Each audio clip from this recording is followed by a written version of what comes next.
back home. They were passing through a heavily wooded area when they noticed a weird glow starting to light up the sky. Their coach started to notice it as well and decided to pull over the bus and see what was up in the sky. The coach is quoted saying, "I noticed a shape-shifting light and I knew that it was no airplane or helicopter. After seeing the light, the team got back in the bus and sped off to get home." Now, I know what you're thinking right now.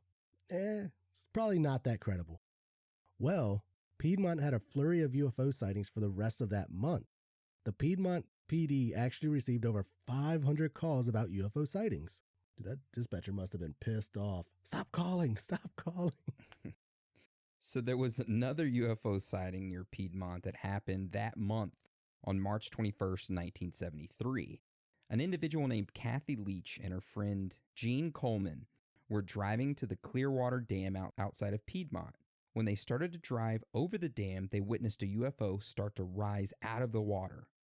Kathy said whatever it wasn't anything she had ever seen before. She said the only reason she knew that it was rising up was because she saw a blinking red light on it rise higher and higher into the sky.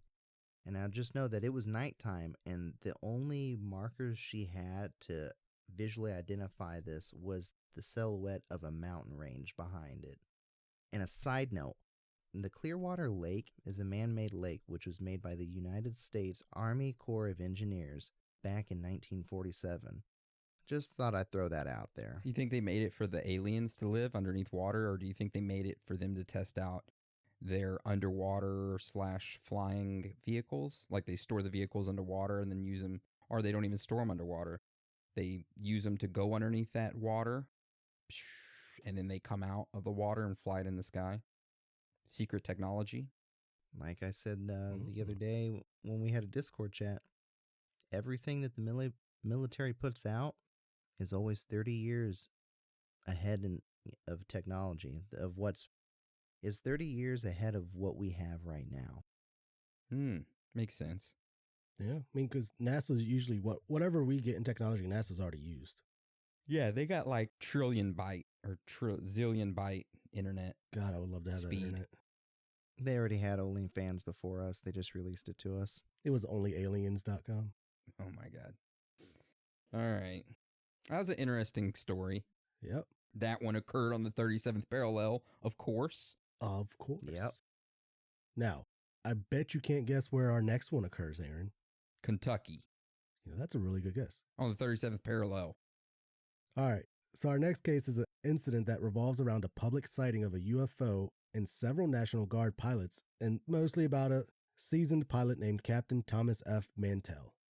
This Captain Mantell flew during World War II, and he's at the center of this incident and was flying a F-51 Mustang in the Kentucky National Guard around this time.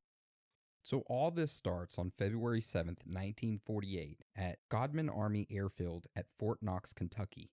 This Army airfield received a report from the Kentucky Highway Patrol of an unusual aerial object near Madison, Kentucky. This object was circular, 250 to 300 feet in diameter, heading westward over Owensboro and Irvington. Captain Mantell and his other members that were already in the air decided to take the mission to go investigate. One of the pilots had to turn around because of being low on his fuel. So the other three continued on, to do the investigating. What they were told that they were going after was reported to them as a very white and about 1/4 the size of the moon. Like, it ain't hard to spot, right, bud. That's got to be huge. I know. Yeah, what's the diameter of the moon? That's going to tell us. Fuck. Aaron's looking it up right now. The diameter of the moon, or the diameter of the Earth, is 12,742 kilometers. So the moon's diameter is about 1/4 of that of the Earth, 27.3 to be exact. So the moon is 1/4 of the Earth, and that would be 1/4 of the moon. God, that's huge. Yeah, there's no way it was 1/4 of the moon. Dude. Through binoculars, it seemed to have a red glow at the bottom and stayed stationary for about 1.5 hours. They probably looked up and saw like it probably covered a fourth of the moon when looking at it. That's probably what they meant. Maybe. Okay. Another observer at the Clinton County Army Airfield in Ohio described the UFO as having the appearance of a flaming red cone trailing a gaseous green mist, which they said that they watched for about 35 minutes. One other observer at the Lockbourne Army Airfield in Ohio stated, just before leaving, it came very near to the ground, staying down for about 10 seconds, and then climbed at a very fast rate back to its original altitude at about 10,000 feet, leveling off and disappearing into the overcast heading 120 degrees. Its speed was greater than 500 miles per hour in level flight. I mean, that's faster than any airplane at the time. Yeah. So when Captain Mantell and the two other pilots arrived near the object, the air traffic controller said that Mantell described it as, and I quote, looks metallic and of tremendous size. Now, Captain Edward Rappelt disputed that it is not what he said, but he turned around being low on fuel, so knowing how much he saw is questionable. A random knowledge nugget here, Captain Ruppelt was the first head of the Project Blue Book that started in 1952, but of course was terminated in 1969. So he does have some background in UFO investigations. Or maybe he was just like the head of covering it up. Probably. And that's why he tried to discredit Captain Mantell. This could be true. Now, the other two pilots with Captain Mantell did state that they did see an object, but it was small, and suggestions to level out to get a clearer view were ignored by the captain. When they were climbing after the object, only one wingman had an oxygen mask, and it was already low on oxygen.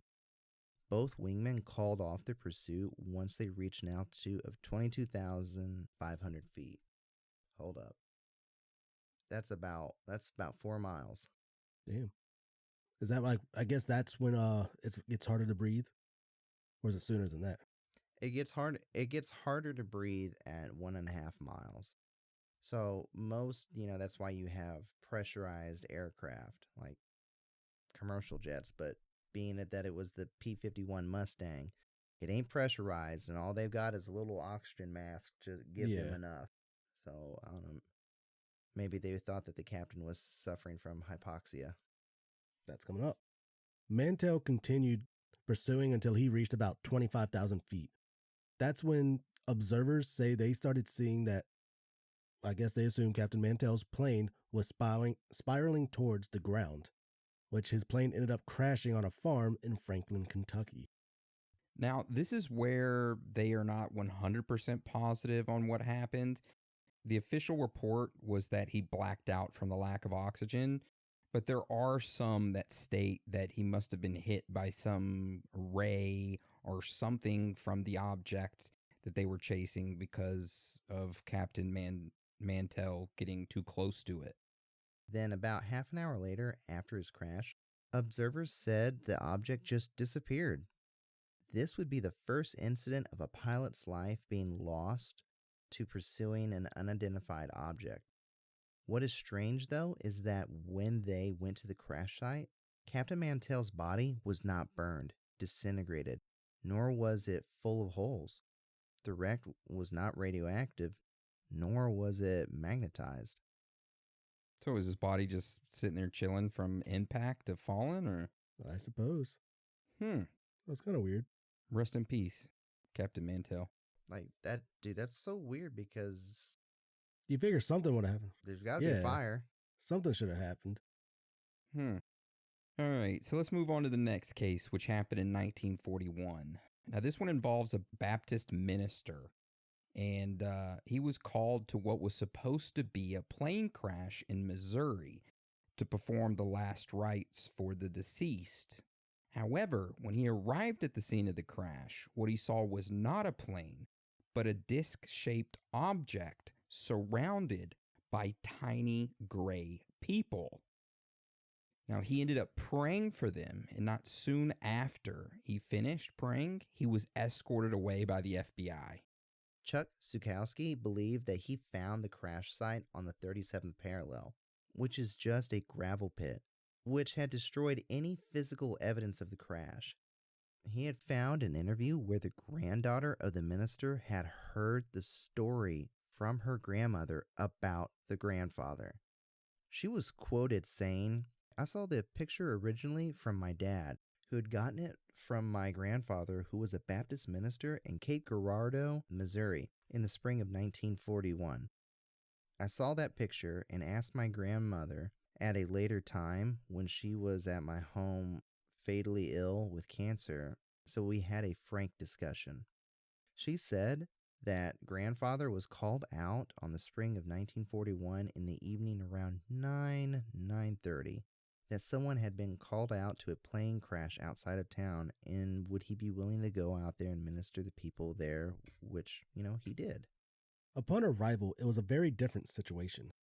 It was not a conventional aircraft as we know it. He described it as a saucer that was metallic in color, no seams, and did not look like anything he had seen. It had been broken open in one portion, and so he could walk up and see that. And looking in, he saw a small metal chair, gauges, dials, and things he had never seen. However, what impressed him most was around the inside there were inscriptions and writings, which he said he did not recognize but were similar to Egyptian hieroglyphics. There were 3 entities, or non-human people, lying on the ground. 2 were just outside the saucer, and a third one was further out. His understanding was that perhaps that third one was not dead on impact. There had been mention of a ball of fire, yet there was fire around the crash site, but none of the entities had been burned, and so Father did pray over them, giving them last rites. There were many people there, 5 people, photographers, and so they lifted up one and 2 men on either